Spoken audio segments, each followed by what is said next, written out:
Welcome to EcoFun's video on aggregate demand and supply. In this video, we will discuss the aggregate demand and supply curves. However, let us first go over some concepts to note. Real GDP over the long run grows about 3% per year on average. GDP in the short run fluctuates around its trend. Recessions are periods of falling real incomes and rising unemployment. Depressions are severe recessions, which can be very rare. Now let's take a look at the model of aggregate demand and aggregate supply, which are used by economists to analyze economic fluctuations. Here we can see that the aggregate demand curve, AD in short, slopes downward. Why is that? The AD curve slopes downward because of the price level impact on the following: price level and consumption, also known as the wealth effect; the price level and investment, also known as the interest rate effect; the price level and net exports, also known as the exchange rate effect. So first, the wealth effect, P and C. A decrease in the price level raises the real value of money and makes consumer feel wealthier, which in turn encourages them to spend more. The increase in consumer spending means a larger quantity of goods and services demanded. The interest rate effect, P and I. The lower the price level, the less money households need to buy goods and services. When the price level falls, households try to reduce their holdings of money by lending some out, either in financial markets or through financial intermediaries. As households try to convert some of their money into interest-bearing asset, the interest rate will drop. Lower interest rate encourage borrowing firms to borrow more to invest in new plants and equipment, and it encourages households to borrow more to invest in new housing. Thus, a lower price level reduces the interest rate, encourages greater spending on investment goods, and therefore increase the quantity of goods and services demanded. As an example, a lower price level in the United States lowers the US interest rate. Some US investors will seek higher returns by investing abroad, increasing US net capital outflow.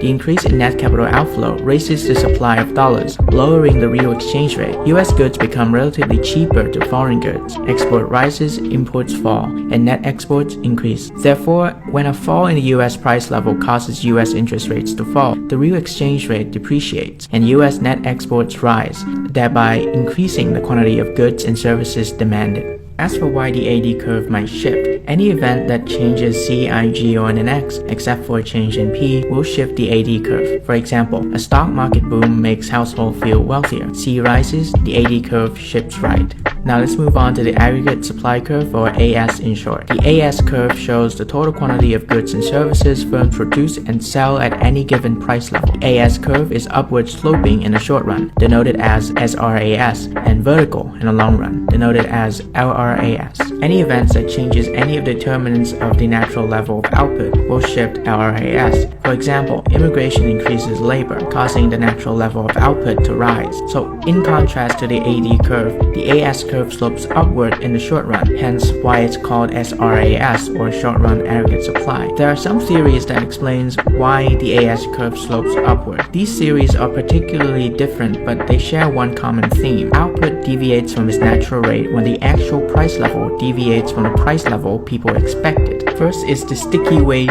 theory. Nominal wages are often slow to adjust to changing economic conditions due to long-term contracts between workers and firms, and are slow to change over time. Nominal wages are based on expected prices and do not adjust immediately when the actual price level differs from what is expected. This makes a short-run aggregate supply curve upward sloping. For example, suppose a firm has agreed in advance to pay workers an hourly wage of $20 based on the expectations that the price level will be $100. If the price level is actually $95, the firm receives 5% less for its output than it expected, and its labor costs are fixed at $20 per hour.